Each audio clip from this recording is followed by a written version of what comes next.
ഈശോ മിശിഹായ്ക്ക് സ്തുതിയായിരിക്കട്ടെ. ആർത്തോസ് എന്ന പരിശുദ്ധ കുർബാനയെക്കുറിച്ചുള്ള ഈ പഠന പരമ്പരയിലേക്ക് സ്നേഹസ്വാഗതം. ആർത്തോസ് എന്ന ഗ്രീക്ക് വാക്കിൻ്റെ അർത്ഥം അപ്പം എന്നാണ്. പരിശുദ്ധ കുർബാന സ്വർഗീയമായ അപ്പം നമുക്ക് നൽകുന്ന വിശ്വാസത്തിൻ്റെയും സ്നേഹത്തിൻ്റെയും സാഹോദര്യത്തിൻ്റെയും വിമോചനത്തിൻ്റെയും അന്നമുണ്ട്. നമുക്ക് ഓരോരുത്തർക്കും സംതൃപ്തി അടയാം. ഇന്നത്തെ ആർത്തോസിൽ വിശ്വാസ പ്രമാണം എങ്ങനെയാണ് പരിശുദ്ധ കുർബാനയിൽ നമ്മൾ ചൊല്ലുന്നത്, എങ്ങനെയാണ് അത് ചൊല്ലേണ്ടത് എന്ന് പ്രത്യേകമായി നമ്മൾ അനുസ്മരിക്കുകയാണ്. അർത്ഥം മനസ്സിലാക്കി പ്രാർത്ഥനകൾ ചൊല്ലുന്നത് തികച്ചും ഉചിതമാണ്. പക്ഷേ ചില പരമ്പരാഗതമായ ശൈലിയിൽ നമ്മൾ അറിയാതെ അർത്ഥം മനസ്സിലാക്കാതെ ഭാഷയുടെ വാക്യഘടനയും വാക്കുകളുടെ വിന്യാസവും അതിൻ്റെ കോമ, ഫുൾ സ്റ്റോപ്പ് ഇങ്ങനെയുള്ളതൊന്നും മനസ്സിലാക്കാതെ ഒഴുക്കിനൊത്ത് പോകുന്ന ഒരു രീതി നമുക്കുണ്ട്. അത് ഒന്ന് മാറ്റി കൂടുതൽ അർത്ഥം മനസ്സിലാക്കി വിശ്വാസ പ്രമാണത്തെ സമീപിക്കുകയും ആ വിശ്വാസ പ്രഘോഷണം നടത്തുകയും ചെയ്യുമ്പോൾ പ്രാർത്ഥന ഏറെ ഫലവത്താകും. സർവശക്തനും പിതാവുമായ ഏക ദൈവത്തിൽ ഞങ്ങൾ വിശ്വസിക്കുന്നു. അങ്ങനെയാണ് കാർമ്മികൻ സമൂഹത്തിന് കൊടുക്കുന്ന ഒരു ആമുഖം. തുടർന്ന് സമൂഹം ദൃശ്യവും അദൃശ്യവുമായ സകലത്തിൻ്റെയും സ്രഷ്ടാവിൽ ഞങ്ങൾ വിശ്വസിക്കുന്നു എന്ന് പറഞ്ഞ് വിശ്വാസ പ്രമാണം ചൊല്ലുകയാണ്. ഇവിടെ 4 കാര്യങ്ങളാണ് പ്രധാനമായും ശ്രദ്ധിക്കേണ്ടത്. ആദ്യത്തെ ഭാഗം പിതാവായ ദൈവത്തിന്, സ്രഷ്ടാവായ ദൈവത്തെക്കുറിച്ചാണ്. ആ സ്രഷ്ടാവിലുള്ള വിശ്വാസം ഏറ്റുപറയുന്നു. രണ്ടാമത്തെ ഭാഗത്തിൽ സൃഷ്ടിക്കപ്പെടാത്തവനും ഏക കർത്താവുമായ ഈശോ മിശിഹായിൽ ഉള്ള വിശ്വാസം ഏറ്റുപറയുന്നു. അതിനുശേഷം ഈശോ മിശിഹായിലൂടെ നമുക്ക് കരഗതമായ രക്ഷാകരമായ അനുഭവം നമ്മൾ അനുസ്മരിക്കുന്നു. മൂന്നാമത്തെ ഭാഗത്ത് സത്യാത്മാവും ജീവദാതാവുമായ പരിശുദ്ധാത്മാവിലുള്ള വിശ്വാസം ഏറ്റുപറയുന്നു. അങ്ങനെ പിതാവും പുത്രനും പരിശുദ്ധാത്മാവുമായ ത്രിത്വേക ദൈവത്തിലുള്ള വിശ്വാസമാണ് വിശ്വാസ പ്രമാണത്തിൻ്റെ കാതലായ ഭാഗം. അതിനുശേഷമാണ് 4ാമത്തെ ഭാഗം. ഏകവും പരിശുദ്ധവും ശ്ലൈഹികവും സാർവത്രികവുമായ സഭയിലും ഞങ്ങൾ വിശ്വസിക്കുന്നു. കണ്ടോ?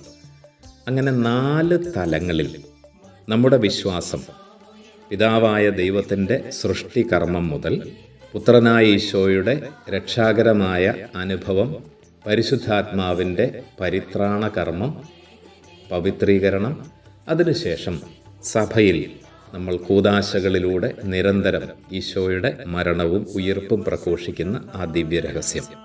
എത്ര മനോഹരമാണ് നമ്മുടെ വിശ്വാസ പ്രമാണം!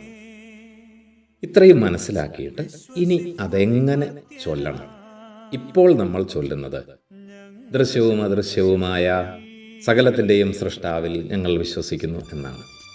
ആ തുടക്കം തന്നെ ഒരല്പം ഒന്ന് മാറ്റി ചൊല്ലി നോക്കിക്കേ. ദൃശ്യവും അദൃശ്യവുമായ സകലത്തിൻ്റെയും സൃഷ്ടാവിൽ ഞങ്ങൾ വിശ്വസിക്കുന്നു. കണ്ടോ? ഇപ്പോഴത്തെ പരിശുദ്ധ കുർബാനയുടെ ടെക്സ്റ്റിൽ വളരെ മനോഹരമായിട്ട് ഓരോ ലൈനും കൃത്യമിട്ടിരിക്കുകയാണ്. ആ ലൈൻ നോക്കി അങ്ങ് ചൊല്ലിയാൽ അതിൻ്റെ അർത്ഥം കൃത്യമായിട്ട് സംവേദനം ചെയ്യപ്പെടും. ദൃശ്യവും അദൃശ്യവുമായ സകലത്തിൻ്റെയും സൃഷ്ടാവിൽ ഞങ്ങൾ വിശ്വസിക്കുന്നു എന്നല്ല, ദൃശ്യവും അദൃശ്യവുമായ സകലത്തിൻ്റെയും സ്രഷ്ടാവിൽ ഞങ്ങൾ വിശ്വസിക്കുന്നു. കണ്ടോ? അവിടെ അപ്പോൾ ആ എംഫസിസ് സ്രഷ്ടാവിനായി. അങ്ങനെ നമ്മൾ തുടങ്ങണം. അതായത് ദൃശ്യവും അദൃശ്യവുമായ സകലത്തിൻ്റെയും സ്രഷ്ടാവിൽ ഞങ്ങൾ വിശ്വസിക്കുന്നു. ദൈവത്തിൻ്റെ ഏകപുത്രനും സകല സൃഷ്ടികൾക്കും മുൻപുള്ള ആദ്യജാതനും യുഗങ്ങൾക്കെല്ലാം മുൻപ് പിതാവിൽ നിന്നു ജനിച്ചവനും. എന്നാൽ കഴിഞ്ഞാൽ എവിടെയാണെങ്കിലും ഒരു കോമ നമ്മൾ ഇട്ടിരിക്കണം. എഴുതുമ്പോൾ ഇടുന്ന കോമ നമ്മുടെ ഉച്ചാരണത്തിലും നമ്മുടെ സംസാരത്തിലും ആ കോമയുടെ ഒരു ധ്വനി കൊണ്ടുവരണം. എന്നാൽ സൃഷ്ടിക്കപ്പെടാത്തവനും ഏക കർത്താവുമായ. കണ്ടോ? അപ്പോൾ ഈശോ മിശിഹായ്ക്കുള്ള വിശേഷണമാണത്. സൃഷ്ടിക്കപ്പെടാത്തവനും ഏകകർത്താവുമായ ഈശോ മിശിഹായിൽ ഞങ്ങൾ വിശ്വസിക്കുന്നു. അപ്പോൾ ആദ്യ ഭാഗത്ത് നമ്മൾ പറഞ്ഞു സ്രഷ്ടാവിൽ ഞങ്ങൾ വിശ്വസിക്കുന്നു. രണ്ടാമത്തെ ഭാഗത്ത് നമ്മൾ പറയുന്നു ഈശോ മിശിഹായിൽ നമ്മൾ വിശ്വസിക്കുന്നു. നോക്കിക്കേ, എത്ര മനോഹരമാണ് അതിൻ്റെ സുഘടിതമായ അതിൻ്റെ ഒരു പ്രോഗ്രഷൻ.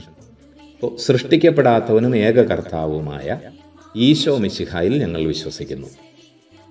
അവിടുന്ന് സത്യദൈവത്തിൽ നിന്നുള്ള സത്യദൈവവും പിതാവിനോട് കൂടെ ഏകസത്തയുമാകുന്നു. അവിടുന്ന് വഴി പ്രപഞ്ചം സംവിധാനം ചെയ്യപ്പെടുകയും എല്ലാം സൃഷ്ടിക്കപ്പെടുകയും ചെയ്തു. മനുഷ്യരായ നമുക്ക് വേണ്ടിയും നമ്മുടെ രക്ഷയ്ക്ക് വേണ്ടിയും എന്നിപ്പോൾ ഇങ്ങനെ വ്യത്യസ്തമായിട്ടാണ് ചൊല്ലുന്നത്. അതിനു പകരം മനുഷ്യരായ നമുക്ക് വേണ്ടിയും നമ്മുടെ രക്ഷയ്ക്ക് വേണ്ടിയും. കണ്ടോ? അപ്പം എത്ര മനോഹരമായ അതിൻ്റെ അർത്ഥം. അവിടുന്ന് സ്വർഗത്തിൽ നിന്നിറങ്ങി പരിശുദ്ധാത്മാവിനാൽ, അത് കഴിഞ്ഞൊരു കോമായുണ്ട്, ശ്രദ്ധിക്കണത്, പരിശുദ്ധാത്മാവിനാൽ കന്യകാമറിയത്തിൽ നിന്ന് ശരീരം സ്വീകരിച്ചു മനുഷ്യനായി പിറന്നു. അപ്പോൾ ഈശോ മിശിഹായുടെ മനുഷ്യാവതാരത്തെ വളരെ കൃത്യമായിട്ട്, അതായത് സ്രഷ്ടാവിൽ ഞങ്ങൾ വിശ്വസിക്കുന്നു, ഈശോ മിശിഹായിൽ ഞങ്ങൾ വിശ്വസിക്കുന്നു. ഇനി ആ ഈശോ മിശിഹായുടെ വരവ് കന്യകാമറിയത്തിൽ നിന്ന് ശരീരം സ്വീകരിച്ച് എങ്ങനെ മനുഷ്യനായി പിറന്നു. പന്തിയോസ് പീലാത്തോസിൻ്റെ കാലത്ത് പീഡകൾ സഹിക്കുകയും സ്ലീവായിൽ തറയ്ക്കപ്പെട്ട് മരിക്കുകയും സംസ്കരിക്കപ്പെടുകയും എഴുതപ്പെട്ടിരിക്കുന്നത് പോലെ മൂന്നാം ദിവസം ഉയിർത്തെഴുന്നേൽക്കുകയും ചെയ്തു. അവിടുന്ന് സ്വർഗത്തിലേക്ക് എഴുന്നള്ളി പിതാവിൻ്റെ വലത്ത് ഭാഗത്തിരിക്കുന്നു. മരിച്ചവരെയും ജീവിക്കുന്നവരെയും വിധിക്കാൻ അവിടുന്ന് വീണ്ടും വരാനിരിക്കുന്നു. പിതാവിൽ നിന്നും പുറപ്പെടുന്ന, അവിടെ ഒരു കൺഫ്യൂഷൻ എല്ലാവർക്കും ഉള്ളതാണ്. പിതാവിൽ നിന്നും കഴിഞ്ഞ് ഒരു ഹൈഫൻ ഇട്ട് പുത്രനിൽ നിന്നും എന്നത് തിരിച്ചിട്ടുണ്ട്. അത് വിശ്വാസ പ്രമാണത്തിൽ ചൊല്ലേണ്ട ആവശ്യമില്ല. കാരണം ദൈവശാസ്ത്രപരമായിട്ട് പിതാവിൽ നിന്നും പുറപ്പെടുന്ന എന്ന് പറഞ്ഞാൽ മതി. പിന്നെ എന്തുകൊണ്ട് അത് പുസ്തകത്തിൽ ഇട്ടിരിക്കുന്നു എന്ന് ചോദിച്ചാൽ, റോമിൽ നിന്ന് കിട്ടിയ പ്രത്യേക നിർദ്ദേശമനുസരിച്ച് ഓരോ സഭയും അവരുടെ വിശ്വാസ പ്രമാണം ഏറ്റുപറയുന്നതിൽ ആദ്യം വരുത്തിയിരുന്ന മാറ്റം, പിന്നീടുണ്ടായ മാറ്റം, അതിനുവേണ്ടി റോം കൊടുത്തിരിക്കുന്ന വത്തിക്കാനിൽ നിന്ന് പ്രത്യേകം കിട്ടിയിരിക്കുന്ന ഒരു നിർദ്ദേശമാണ്. അങ്ങനെയെങ്കിൽ അത് ബ്രാക്കറ്റിലോ അല്ലെ വേർതിരിച്ചോ ഇട്ടേക്കുക. അത് ചൊല്ലേണ്ട ആവശ്യമില്ല. അതുകൊണ്ട് പിതാവിൽ നിന്നും പുറപ്പെടുന്ന എന്ന് മതി. സത്യാത്മാവും ജീവദാതാവുമായ ഏക പരിശുദ്ധാത്മാവിൽ ഞങ്ങൾ വിശ്വസിക്കുന്നു. കണ്ടോ? മൂന്നാമത്തെ ഘട്ടം വരിക. ആദ്യ സ്രഷ്ടാവിൽ, രണ്ട് ഈശോ മിശിഹായിൽ, മൂന്നാമത് ഏക പരിശുദ്ധാത്മാവിൽ ഞങ്ങൾ വിശ്വസിക്കുന്നു. പരിശുദ്ധ ത്രിത്വത്തെയാണ് നമ്മൾ ഇത്രയും നേരം വിശ്വാസ പ്രമാണമായിട്ട് ഏറ്റുപറഞ്ഞത്. ഇപ്പോൾ നമ്മൾ ജീവിക്കുന്ന ഈശോയുടെ ശരീരത്തിൻ്റെ തുടർച്ച, അത് അമൗദിക ശരീരം, സഭ, ഏകവും പരിശുദ്ധവും ശ്ലൈഹികവും സാർവത്രികവുമായ സഭയിലും ഞങ്ങൾ വിശ്വസിക്കുന്നു. കണ്ടോ? അപ്പോൾ അതുകൊണ്ട് നമ്മൾ എടുത്തു പറയുകയാണ്, സ്രഷ്ടാവിൽ ഞങ്ങൾ വിശ്വസിക്കുന്നു, ഈശോ മിശിഹായിൽ ഞങ്ങൾ വിശ്വസിക്കുന്നു, ഏക പരിശുദ്ധാത്മാവിൽ ഞങ്ങൾ വിശ്വസിക്കുന്നു. ഇവിടെ പറയുന്നു സഭയിലും ഞങ്ങൾ വിശ്വസിക്കുന്നു. ഇനി പാപമോചനത്തിനുള്ള ഏക മാമോദീസായും ഒറ്റ വരിയിൽ പറയേണ്ടതാണ്. ശരീരത്തിൻ്റെ ഉയിർപ്പും നിത്യായുസ്സും. കണ്ടോ? അത് രണ്ടും ഒന്നിച്ചു പോകുന്നതാണ്. ശരീരത്തിൻ്റെ ഉയിർപ്പും നിത്യായുസ്സും ഞങ്ങൾ ഏറ്റുപറയുകയും ചെയ്യുന്നു എന്നല്ല, ശരീരത്തിൻ്റെ ഉയിർപ്പും നിത്യായുസ്സും ഞങ്ങൾ ഏറ്റുപറയുകയും ചെയ്യുന്നു. ആമേൻ. എത്ര മനോഹരമാണതല്ലേ? അപ്പോൾ നമുക്ക് ശരിയായ രീതിയിൽ ഒന്ന് ചൊല്ലാം. ദൃശ്യവും അദൃശ്യവുമായ സകലത്തിൻ്റെയും സ്രഷ്ടാവിൽ ഞങ്ങൾ വിശ്വസിക്കുന്നു. ദൈവത്തിൻ്റെ ഏകപുത്രനും സകല സൃഷ്ടികൾക്കും മുൻപുള്ള ആദ്യജാതനും യുഗങ്ങൾക്കെല്ലാം മുൻപ് പിതാവിൽ നിന്ന് ജനിച്ചവനും എന്നാൽ സൃഷ്ടിക്കപ്പെടാത്തവനും ഏകകർത്താവുമായ ഈശോ മിശിഹായിൽ ഞങ്ങൾ വിശ്വസിക്കുന്നു. അവിടുന്ന് സത്യദൈവത്തിൽ നിന്നുള്ള സത്യദൈവവും പിതാവിനോടുകൂടെ ഏകസത്തയുമാകുന്നു. അവിടുന്ന് വഴി പ്രപഞ്ചം സംവിധാനം ചെയ്യപ്പെടുകയും എല്ലാം സൃഷ്ടിക്കപ്പെടുകയും ചെയ്തു. മനുഷ്യരായ നമുക്ക് വേണ്ടിയും നമ്മുടെ രക്ഷയ്ക്ക് വേണ്ടിയും അവിടുന്ന് സ്വർഗത്തിൽ നിന്നിറങ്ങി പരിശുദ്ധാത്മാവിനാൽ കന്യകാമറിയത്തിൽ നിന്ന് ശരീരം സ്വീകരിച്ച് മനുഷ്യനായി പിറന്നു. പന്തിയോസ് പീലാത്തോസിൻ്റെ കാലത്ത് പീഡകൾ സഹിക്കുകയും സ്ലീവായിൽ തറയ്ക്കപ്പെട്ട് മരിക്കുകയും സംസ്കരിക്കപ്പെടുകയും എഴുതപ്പെട്ടിരിക്കുന്നത് പോലെ മൂന്നാം ദിവസം ഉയിർത്തെഴുന്നേൽക്കുകയും ചെയ്തു. അവിടുന്ന് സ്വർഗത്തിലേക്ക് എഴുന്നള്ളി പിതാവിൻ്റെ വലതുഭാഗത്തിരിക്കുന്നു.